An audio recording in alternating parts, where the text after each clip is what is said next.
Hallelujah, praise the lord. దేవునికి స్తోత్రం. బాగున్నారా? మరొకసారి దేవుడిచ్చిన ఈ అవకాశాన్ని బట్టి ప్రభుకి వందనాలు చెల్లిస్తున్నాం. మరి ఈరోజు దేవుని వాక్యం వినటానికి ఇలాగ టెలివిజన్ కార్యక్రమం ద్వారంగా ప్రభు సన్నిధిలో ప్రభు మాటలు వినటానికి మీరు సిద్ధంగా ఉన్నారా? మరి దేవుని వాక్యం వెళ్ళకముందు ఒక చిన్న ప్రార్థన.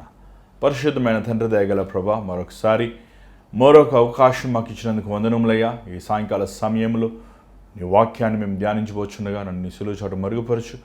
నీ బిడ్డలతో కావలసిన మాకు ఈ సమయానికి కావలసిన మాటలు మాకు అనుగ్రహించమని యేసుక్రీస్తు నామమున అడుగుచున్నాం తండ్రి, ఆమేన్. మరి ఈరోజు ప్రభు సిలువకు వెళ్ళకముందు చివరిసారిగా తండ్రితో తన మనసిప్పి చేసిన ప్రార్థనను మనం ధ్యానిద్దాం. ప్రభు శిష్యులకి ప్రార్థన నేర్పిస్తామనేది మనం చూస్తున్నాం. మత్తయి సువార్త 6వ అధ్యాయంలో పరలోకమున్న మా తండ్రి నీ నామం పరిశుద్ధపరచును గాక అనే ప్రార్థనను శిష్యులకి ప్రభు నేర్పించాడు. కానీ మన బైబిల్లో అనేక సార్లు ప్రభు తండ్రితో ప్రార్థిస్తున్నట్లు అనే మాటలు మనం వింటాం. కానీ ఆ ప్రార్థన ఎలాగుంటుంది, ఎలాగ తను తండ్రి ఎదుట ప్రార్థిస్తాడు అనే సంగతిని మనం యోహాను సువార్త 17వ అధ్యాయం మాత్రమే చూడగలుగుతున్నాం. ప్రభు ఇంకా కొంత సమయంలో ఆయన గెత్సెమని తోటకి వెళ్ళబోతున్నాడు. సిలువలో ఉన్న యాగాన్ని, మరణాన్ని, పునరుద్ధానమును చూడబోతున్నాడు. మరి ఆ సమయంలో ఆయన ఎలా ప్రార్థించాడో అనే సంగతిని మనం చూద్దాం. దయచేసి యోహాను సువార్త 17వ అధ్యాయము, యోహాను సువార్త 17వ అధ్యాయం మొదటి నుంచి కొన్ని వచనాలు చదువుదాం. యేసు ఈ మాటలు చెప్పి ఆకాశం వైపు కన్నులెత్తి ఇట్లనెను, తండ్రి, నా గడియ వచ్చి ఉన్నది. నీ కుమారుడు నిన్ను మహిమపరచునట్లు నీ కుమారుని మహిమపరచుము. నీవు నీ కుమారుకి ఇచ్చిన వారికందరికీ ఆయన నిత్య జీవము అనుగ్రహించినట్లు సర్వశరీరుల మీదను ఆయనను అధికారం ఇచ్చితివి. చాలు. ఇక్కడ మనం చూసినట్లయితే యేసు ప్రార్థించినప్పుడు ఇక్కడ చాలా మంచి ఆశ్చర్యంగా ఉంది. ఆయన కళ్ళు మూసుకుని మోకరించను, లేకపోతే ఆయన తల కింద ఉంచును అనే మాటలు లేవు. కానీ ఆయన ఆకాశం వైపు తను నేత్రములు ఎత్తి తన చేతులు చాచి ప్రభువుకి తండ్రికి మొరపెట్టినట్లు ఇదే ప్రార్థన పద్ధతిని మనము సొలొమోను ప్రార్థించినట్లు చూస్తున్నాం. మొదటి రాజులు 8వ వచనంలో అబ్రహాము ప్రార్థించినట్లు చూస్తున్నాం, ఆదికాండం 18వ అధ్యాయంలో. అలాగే మోషే నిర్గమకాండం 32వ అధ్యాయంలో తన చేతులు ఎత్తి ప్రార్థించినట్లు మనం చూడగలుగుతున్నాం. మరి ప్రభు ఇక్కడ తండ్రిని సంతోషముతో, ఆనందముతో తన ఎదుట తన చేతులు చాచి ప్రభువుని స్తుతిస్తూ ఆయన ప్రార్థిస్తున్నట్లు మనం చూడగలుగుతున్నాం. అంటే అంత మాత్రమే కాదు, ఇక్కడ ఆయన ప్రార్థన మొదటి స్టార్ట్ చేసినప్పుడు ఒక మాట అంటున్నాడు. ఏమంటే, తండ్రి, నా గడియ వచ్చి ఉన్నది. చాలాసార్లు మనము యేసు ప్రభు సిలువలో మరణిస్తున్నప్పుడు, ఆయన రక్తమును చిందిస్తున్నప్పుడు, ఆయన పొందుతున్న గాయములు చూసి మనం అనేక సార్లు అయ్యయ్యో ప్రభువుని ఇంత భయంకరంగా కొడుతున్నారు, ప్రభువుని ఇంత భయంకరంగా వారు అపహాసించారు అని మనము చాలాసార్లు బాధపడుతుంటాం. కానీ ప్రభువుకి ఆ గడి ఏంటో తెలుసు. మన బైబిల్లో చూసినట్లయితే వారు ప్రభువుని హతము చేయాలని ఆశించినప్పటికీ ప్రభు వారి దగ్గర నుంచి మరుగుపరచబడ్డాడు అనే సంగతిని మనం చూస్తున్నాం. కారణం ఏంటంటే ఆయన గడియ ఇంకా రాలేదు. కానీ ఇక్కడ ప్రభు తండ్రిని చూసి తన గడియ ఆసీనమైనది. ఏంటి ఆ గడియ? ఆయన మానవ జాతి కోసము విమోచించబడటానికి, ప్రాయశ్చిత బలి చేస్తానికి, నా పాపముల నిమిత్తము రక్తము ద్వారా, దోషము, కలకము, పాపము లేని పరిశుద్ధమైన ఆయన రక్తముతో శుద్ధి చేసే సమయము ఆసీనమైనది. అంత మాత్రం కాకుండా నీ కుమారుని నువ్వు మహిమపరుస్తావు. ఏమండి? తండ్రి, కుమారుడు, పరిశుద్ధాత్ముడు ఏకరీతిగా ఉన్నవారు. వీరు తండ్రి మహిమపరిచే సమయం. సిలువ యేసు ప్రభు మహిమపరచబడే స్థలము, గణపరచబడే స్థలము. లోక పాపములకి నిమిత్తము ప్రాయశ్చితబడి చేసి లోకములో ఉన్న ప్రతి మానవ జాతికి విమోచించే ఆ స్థలము ద్వారా యేసు ప్రభు నామానికి అన్ని నామముల కంటే ఉన్నతమైన నామము ఇవ్వబడినది. అంత మాత్రమే కాదు, తన కుమారుడు నిన్ను మహిమపరుస్తాడు. 2వ వచనం చూసినట్లయితే దయచేసి చదవండి. 17వ అధ్యాయం 2వ వచనం. నీ కుమారుడు నిన్ను మహిమపరచునట్లు నీ కుమారుని మహిమపరచుము. నీవు కుమారునికి ఇచ్చిన వారందరికీ ఆయన నిత్య జీవం అనుగ్రహించినట్లు సర్వ శరీరుల మీదను ఆయనకు అధికారం ఇచ్చితివి. చూడండి, యేసుప్రభు దగ్గర వస్తే ఏమొస్తుంది? ఈరోజు యేసుప్రభుని నమ్ముకుంటే మా బాధలు వెళ్ళిపోతాయి, మా కష్టాలు వెళ్ళిపోతాయి, మా అప్పులు తీరిపోతాయి, మా వ్యసనాల నుంచి విడుదల పొందుతాం, మాకు దేవుడు ఆర్థికంగా ఆశీర్వదిస్తాడు, గర్భఫలాలు ఇస్తాడు, మా జీవితాలు అభివృద్ధిపరుస్తాడు అనే వర్తమానములు మనం అనేకమైన వింటున్నాం. అవును, వాస్తవమే. పాపం ఎక్కడ క్షమించబడుతుందో, అపరాధం ఎక్కడ తుడిచివేయబడుతుందో, తరతరములైన శాపం ఎక్కడ కొట్టివేయబడుతుందో అక్కడ ఖచ్చితంగా ఆశీర్వాదం ఉంటుంది. కానీ యేసుప్రభు ఈ లోకానికి మన కోసము చిందించిన అమూల్యమైన రక్తము ద్వారంగా మనకి నిత్య జీవం ఇవ్వబడింది. ఇవన్నీ ఓన్లీ ఏమంటారండి, ఒక చిన్న చిన్న బహుమానంలే. నిరంతరమైన మానవుడి జాతి పాపంకి లేకపోతే నిరంతరమైన నరకానికి నియమించబడిన మనల్ని ప్రభు నిత్య జీవము అంటే ఆయన రాజ్యములో తనతో పాటు యుగ యుగములు తరతరములు నివసింపచేసే ధన్యతను యోగ్యతను దేవుడిచ్చి ఉన్నాడు. అది మాత్రమే కాదు, ఆ అధికారము యేసుక్రీస్తుకి మాత్రమే ఉంది. ఏమైనా పరలోకపు తాళపు చేతులు ప్రభు దగ్గర ఉన్నాయి. ప్రభువు ఒకరిని తీర్పు తీర్చువాడు. అంత మాత్రం కాదు, ప్రభువు నిత్య జీవం ఇచ్చేవాడు. అక్కడ వచ్చి చూడగలుగుతున్నాం, సమరయ స్త్రీ ప్రభు దగ్గరికి వచ్చినప్పుడు సమరయ స్త్రీ ఆ మాటలు విని అంటుంది.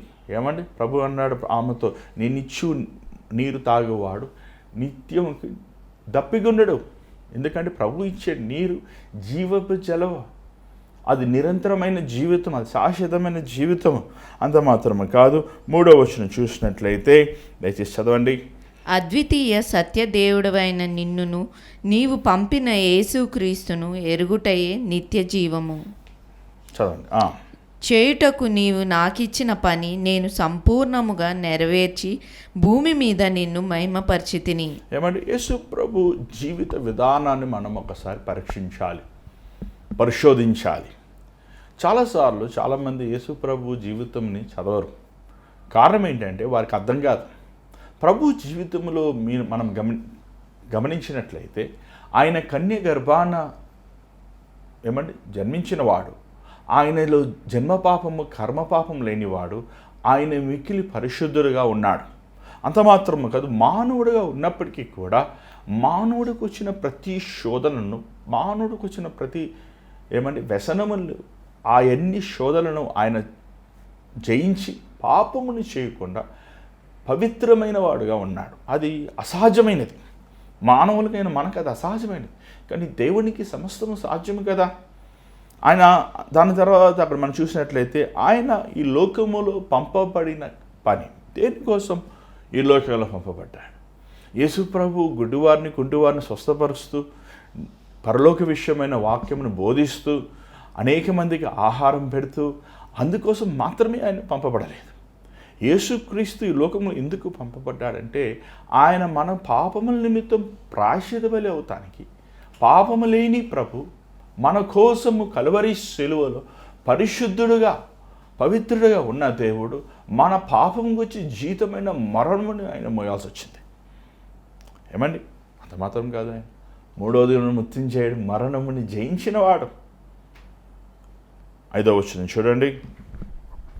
తండ్రి, లోకము పుట్టకమునుపు నీ యొద్ద నాకు ఏ మహిమయుండెనో ఆ మహిమతో నన్ను ఇప్పుడు నీ యొద్ద మహిమపరచుము. చూడండి, చాలాసార్లు చాలామంది అనుకుంటుంటారు యేసు ప్రభు శిలువ మరణం దూరంగా పునరుద్ధానం దూరంగా ఆయనకి తండ్రి మహిమను పరిచారండి. లేదండి, తండ్రి ఆల్ఫా ఒమేగా, మన యేసయ్య ఆల్ఫా ఒమేగా ఉన్నాడు.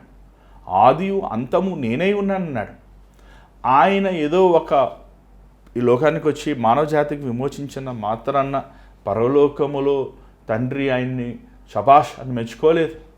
ఆయన తండ్రికి సమముగా ఉన్నప్పటికీ కూడా తన ప్రాణముని ఆయన మన కోసము దారబోశాడు. చాలామంది అంటూ ఉంటారు, యేసుప్రభు 2000 సంవత్సరముల ముందు 2000 సంవత్సరంలో కదండి వచ్చాడు.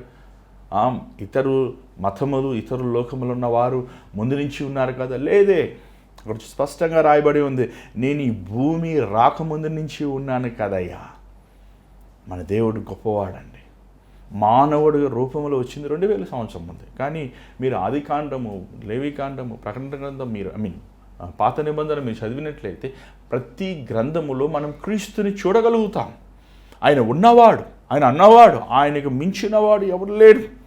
అంత మాత్రమే కాదు, మొదటి 7వ వచనం 5వ వచనం మనం చూసినట్లయితే యేసు ప్రభు తన మహిమను ఎలాగ ఆయనను మహిమపరచాలి, లేకపోతే మహిమపరచబడుతున్నాడు అనే సంగతి మనం తెలుసుకోగలుగుతున్నాం. ఇక్కడ ఎక్కువగా మాడిన మాటలు మనం చూసినట్లయితే మహిమ, glory or glorified, sent, believe, word, love. ఏమంటే ఈ మొదటి 5 అధ్యాయాల్లో యేసుప్రభు ప్రేమను, యేసుప్రభు మహిమను, యేసుప్రభు పంపబడ్డవాడు, యేసుప్రభు ప్రభు మీద నమ్మకం ఉంచినవాడు ఏమంటే రక్షించబడతాడు అనే మాటలు మనం చూస్తున్నాం. 6వ వచనం నుంచి యేసుప్రభు 6 నుంచి 19 వరకు మీరు చూసినట్లయితే ఆయన ప్రార్థనలో ప్రభు తన శిష్యుల కోసం ప్రార్థిస్తున్నట్లు మనం చూడగలుగుతున్నాం. శిష్యులు యేసుప్రభుని అప్పటికే ఇంచుమించు 3.5 సంవత్సరములు వారికి ఉన్నవన్నీ కూడా, వారికి ఉన్న కుటుంబము, ఆస్తులు, ఉద్యోగాలు సమస్తం వదిలివేసి యేసుతో పాటు వారి జీవితంని అంకితం చేసుకున్నారు. ప్రభు వారి కోసం మొరపెడుతూ మనం చూస్తున్నాం. దయచేసి మీరు చూడండి 17వ అధ్యాయము 6వ వచనం. లోకము నుండి నీవు నాకు అనుగ్రహించిన మనుషులకు నీ నామమును ప్రత్యక్షపరిచితిని, వారు నీవారై ఉండిరి, నీవు వారిని నాకు అనుగ్రహించితివి, వారు నీ వాక్యము గాయకొని ఉన్నారు. ఇక్కడ చాలా చక్కని ప్రార్థనను ప్రభువు చేస్తాం చూస్తున్నాం. ఈ లోకములో ఉన్న వారిని నువ్వు వారిని నాకు అనుగ్రహించితివి. ఈరోజు యేసు ప్రభువా నీ ఆస్తి ఏంటి అని అడిగితే తన యందు విశ్వాసం ఉంచిన వారే ప్రభు స్వాస్థ్యమండి. ప్రభువు లోకంలో కొన్నిసార్లు మనం చూసినప్పుడు ఎంతోమంది జనులు ఉంటారు. వ్యత్యాసమైన దేశస్తులు ఉంటారు, వ్యత్యాసమైన మనుషులు ఉంటారు, వ్యత్యాసమైన మతములు, వ్యత్యాసమైన నమ్మకములు కలిగిన వారు ఉంటారు. కానీ ఈరోజు యేసుక్రీస్తు కొందరికి మాత్రమే తనలో ఉన్న విశేషతను, తనలో ఉన్న ప్రత్యేకతను, తనలో ఉన్న గొప్పతనమని గ్రహించుకునే ఆ కృపను తండ్రి వల్ల కలిగినట్లు మనం చూడగలుగుతున్నాం. ఆ రోజు మనము యేసు ప్రభుని అనేక మంది వెంబడించారు. కానీ ఎప్పుడైతే యేసు ప్రభు నా శరీరం తిననివాడు, నా రక్తమును తాగినవాడు నాకు పాత్రుడు కాదు అన్నప్పుడు చాలామంది ప్రభువుని విడిచిపెట్టి వెళ్ళిపోయారు. అప్పుడు ప్రభు శిష్యుల్ని చూచి మీరు వెళ్ళిపోలేదా అన్నప్పుడు ప్రభువుతో అంటారు, నువ్వు జీవపు గల మాటలు కలిగిన వాడవే. అంత మాత్రం కాదు, అక్కడ ప్రభు అంటాడు, మీరు నా గురించి ఏమనుకుంటారు అన్నప్పుడు పేతురు అంటాడు, దేవా నువ్వు దేవుని కుమారుడివి, ఇది తండ్రి నీకు బయలుపరిచాడు, ఇది నీ సొంతంగా నీ ఆలోచనల ద్వారా చెప్పినది కాదు. అక్కడ చూసినట్లయితే ఇక్కడ ఎంత చక్కని ప్రార్థన ప్రభు చేస్తాడు. ప్రభా నువ్వు వీరు నాకు ఇచ్చినది. ఒక తండ్రి తన కుమారుడికి ఏమి ఇస్తాడు చెప్పండి? స్వాస్థ్యం ఇస్తాడు. కానీ పరలోక తండ్రి తన కుమారుడిని యేసుక్రీస్తుకి స్వాస్థ్యం ఎవరు తెలుసా? నువ్వు నేనే. తన మంచి కాపరి తన గొర్రెల కోసం ప్రాణం పెడతాడు. ఇక్కడ చూసినట్లయితే ప్రభు ఒక చాలా చక్కని మాట అంటున్నాడండి, వీరు నువ్వు నాకు ఇచ్చితివి, వీరు నా వాక్యముకు లోబడిన వాడే క్రైస్తవుడు. యేసుక్రీస్తు ఆజ్ఞలకి, యేసుక్రీస్తు కట్టడలకి, యేసు ప్రభు బోధకి తన జీవితమును సమర్పించుకొని అంతం వరకు అంకితం చేయబడిన వాడే యేసుక్రీస్తు సొత్తు. చాలాసార్లు చాలామంది అనుకుంటారు, నేను రక్షించబడ్డాను, నేను బాప్తిసం తీసేసుకున్నాను కాబట్టి నేను పరలోకానికి వెళ్ళిపోతాను, నేను పాత జీవితం జీవించినా, మరలా నేను లోకానుసారంగా బ్రతికినా, ఎంత తప్పులు చేసినా ప్రభు నన్ను క్షమించేస్తాడు, నేను ఖచ్చితంగా పరలోకానికి వెళ్ళిపోతాను అని ఒక మనోభావంలో ఉంటుంటారు. దేవుని బిడ్డలారా, దేవుని కోరుకునబడిన వారు, దేవుని వాక్యము ద్వారంగా శుద్ధి చేయబడిన వారు దేవుని వాక్యానికి లోబడతారు. ప్రభు అంటాడు యోహాను సువార్తలో 14వ అధ్యాయంలో, మీరు నన్ను ప్రేమిస్తే నా ఆజ్ఞలకు మీరు లోబడండి. ఏంటి ఆజ్ఞలు? నీ దేవుడైన యెహోవాను నీ పూర్ణమైన హృదయముతో, పూర్ణమైన ఆత్మతో, పూర్ణమైన శక్తితో ప్రేమించుము, నీ పొరుగువాడిని ప్రేమించుము. ఇక్కడ దేవుడిచ్చిన ఆజ్ఞలు మనము లోబడినప్పుడు, దేవుని వాక్యములున్న కట్టడలుకి మనం విధేయులైనప్పుడు మనము దేవుని సొత్తు అవుతామండి.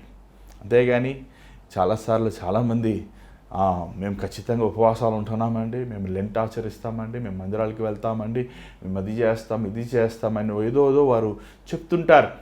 ఆచారముని, పద్ధతుల్ని, లేకపోతే ఇతరులు వెంబడిస్తున్న ఏమండి భక్తిపూర్వకమైన అలవాట్లని వెంబడిస్తే మాత్రం పరలోకానికి వెళ్ళవు. దేవుని వాక్యమును చదవాలి. దేవుని వాక్యాన్ని ప్రకారము నీ ప్రవర్తనను మార్చుకోవాలి. 2వ వచనం చదవండి దయచేసి. నేను వారి యొద్ద ఉండగా నీవు నాకు అనుగ్రహించిన వారిని నీ నామమందు కాపాడి తిని, నేను వారిని భద్రపరిచితిని గనుక లేఖనము నెరవేరినట్లు నాశన పుత్రుడు తప్ప వారిలో మరి ఎవడు నాశనపు పుత్రుడండి. యూదా ఇస్కరియోతు పేరు పెట్టిన ప్రభు ఇంకో పేరు పెట్టాడండి, నాశన పుత్రుడు, నశించిపోయేవాడు.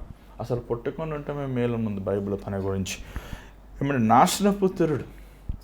అంత మాత్రంగా ఇక్కడ చూసినట్లయితే ప్రభు ఒక మాట అంటున్నాడు, చూడండి 13వ వచనం చదవండి దయచేసి. ఇప్పుడు నేను నీ యొద్దకు వచ్చుచున్నాను, నా సంతోషము వారి అందు సంపూర్ణమగునట్లు లోకమందు ఈ మాట చెప్పుచున్నాను.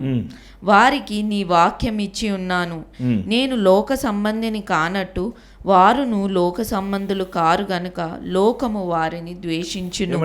ఇక్కడ చాలా చక్కని మాట ప్రభు చెప్తున్నాడు. ఏమండి, నేను వారికి సంపూర్ణమైన సంతోషం ఇవ్వయ్యా. దేవుడు మనల్ని సంతోషంగా ఉండాలని ఆశిస్తున్నాడు. ఏమండి, యోహాను సువార్త 15వ అధ్యాయంలో మనం చూసినట్లయితే ప్రభు అంటాడు, మీరు నాలో నిలిచిన్నప్పుడు మీ సంతోషము పరిపూర్ణమవుతుంది. ఏమంటే సంతోషం ఇచ్చేవాడు మన యేసయ్య. సంతోషం తండ్రితో యేసుప్రభు అప్పటికి ఎంతో భయంకరమైన పాపం నిమిత్తం వల్ల అజీతమైన మరణం కానీ శిక్షను భరించిపోయినప్పుడు ఆ మార్గంలో ఉన్నప్పటికీ ఆయనలో సంతోషాన్ని పోగొట్టుకోలేదు. తండ్రి ఇచ్చిన సంతోషము పరిస్థితుల ద్వారా వచ్చేది కాదు, కానీ తండ్రి ఇచ్చిన సంతోషము ఏమండి, అది మరలా ఆయన మరణించి పునరుద్ధరణ అయినప్పుడు మరలా తన రూపంలో చేయబడిన మానవ జాతి తనతో పాటు నిరంతరం ఉంటున్నప్పుడు దానికంటే మించిన సంతోషం వేరేమి లేదండి. అక్కడ అంత మాత్రంగా చూసినట్లయితే ప్రభు ఆశించేది ఏంటంటే, అయ్యా వీళ్ళు ఆ సంతోషం, నువ్వు నాలో ఏ సంతోషం అయితే ఇచ్చావు. ఈ భూలోకంలో ఉన్నప్పుడు ఏమంటే యేసు ప్రభు సంతోషంగా ఉన్నాడా లేదా? చాలామంది లేదండి, ఎప్పుడు చూసినా బాధపడుతూ చిరాకు పడుతూ ఉన్నాడండి.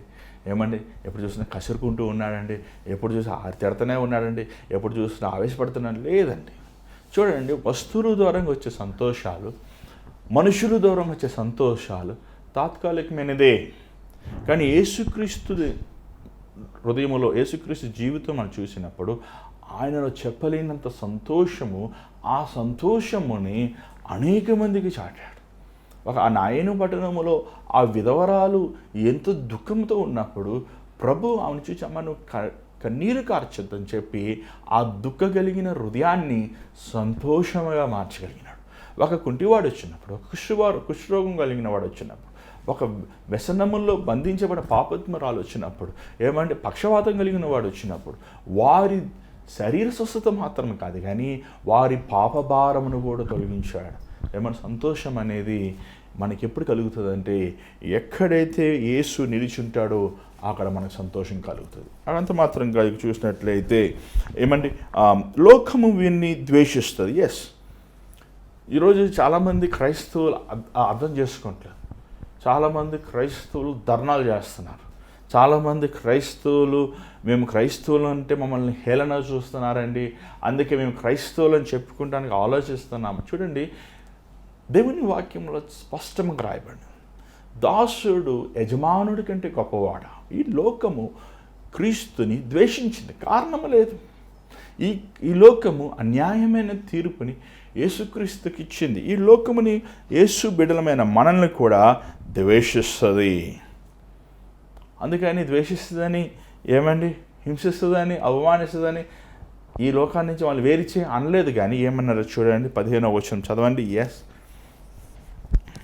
నీవు లోకంలో నుండి వారిని తీసుకొని పొమ్మని నేను ప్రార్థించటలేదు, కానీ దుష్టుడి నుండి వారిని కాపాడమని ప్రార్థించుచున్నాను. వారి లోకం నుంచి వెళ్ళిపోకూడదు. ఉప్పు తన సారమును పోగొట్టుకుంటే ఏం లాభం? యేసుప్రభు అంటున్నాడు, మీరు లోకానికి ఉప్పై ఉన్నారు, మీరు లోకానికి వెలిగే ఉన్న వెలుగు తీసేస్తే చీకటే ఉంటుంది. ఏమంటే యేసుక్రీస్తు మనల్ని ఈ లోకం నుంచి వేరు చేసే సమయం ఇంకా ఉందని. అది మనం వేరు చేయకూడదు, మనం ఇతరులను తీర్పు తీర్చకూడదు. ప్రభు అంటాడు, గోధుమలు కలిసి ఎదగనివ్వండి, మీరు వేరే ఎద్దు కలిసి వెళ్ళనివ్వండి, దేవుడు ఎవరో తీర్పు తీరుస్తాడు. మనము తీర్పు తీరిస్తే అది మనం దేవుని పని చేసినట్టు అవుతుంది. చూడండి, మనం ఎవరిని తీర్పు తీర్చే అవసరం లేదు. దుష్టుడు ఉన్నాడు, ఖచ్చితంగా దుష్టుడు ఉన్నాడు. అయినప్పటికీ తండ్రిని వేడుకుంటున్నాడు, ప్రభా వీరిని కాపాడు. ఏంటి దుష్టత? లోకంలో నైతిక విచారణ, పరిశుద్ధత లేని స్థితి, పాపములు, అపరాధములు, ఏమండి అబద్ధ బోధ ఈరోజు మనం చూస్తున్నాం. దీని నిమిత్తము తండ్రి అయిన యేసుక్రీస్తు తండ్రి ఎదుట వేడుకుంటున్నాడు. అంత మాత్రమే కాదు, 17వ వచనం ఒకసారి చూడండి. సత్యమందు వారిని ప్రతిష్ఠ చేయము, నీ వాక్యమే సత్యము. ఇక్కడ చూసినట్లయితే సత్యమందు వీరిని ప్రతిష్ఠ చేయము, శాంటిఫై. ఈరోజు చాలామంది క్రైస్తవులు రక్షించబడి మారుమనసు పొంది నేను దేవుని బిడ్డని చెప్పుకునే వారి జీవితంలో దేవుడు ఆశించే ఆ పరిశుద్ధత అనేది లేదండి. క్రీస్తు కూడా సంఘమును ప్రేమించి అది కళంకమైనను ముడత అయినను అట్టిది మరి ఏదైనను లేక పరిశుద్ధమైనది గాను నిర్దోషమైనది గాను మహిమ గల సంఘము గాను ఆయన తన ఎదుట దానిని నిలవబెట్టుకొనవలనని వాక్యముతో ఉదక స్నానము చేత దాన్ని పవిత్రపరిచి చూడండి, ద ట్రూత్, సత్యముతో పవిత్రపరచమంటే ఏంటి? దేవుని వాక్యము సత్యమైన పుస్తకం. దేవుని వాక్యమును చదివేవాడు, దేవుని వాక్యం అనే అద్దములో తన హృదయముని తను పరీక్షించుకునేవాడు, తన సత్యమును ప్రేమించేవాడు. ఈరోజు చాలామంది వాక్యముని చదవరండి. ఎంత విచారమైన స్థితిలో సంఘం వెళ్ళిపోయిందంటే ఈరోజు బైబుల్ చదవలేని భ్రష్టమైన స్థితికి వెళ్ళిపోయి. వాక్యం చదివినప్పుడే నీ తప్పులు నీకు కనబడతాయి. నువ్వు వాక్యం చదవనప్పుడు ఇతరుల తప్పులు నీకు కనబడతాయి. ఏమంటే సత్యం అనే సత్యముతో వీరిని పరిశుద్ధపరచము. The word is truth. 17వ వచనం చూడండి, చదవండి. ఎస్, సత్యమందు వారిని ప్రతిష్ఠ చేయము, నీ వాక్యమే సత్యము. దేవుని వాక్యముతో నిన్ను అనుదినం చదవాలి, దేవుని వాక్యమును పఠించాలి, దేవుని వాక్యముతో నీ హృదయం నింపుకోవాలి. ఈరోజు ప్రతి ఒక్కరి చేతుల్లో సెల్ ఫోన్, వార్తలతో, వ్యర్థమైన మాటలతో, వ్యర్థమైన వాటితో వారి హృదయాన్ని నింపుకుంటున్నాను. దేవుని వాక్యము సత్యమైనది.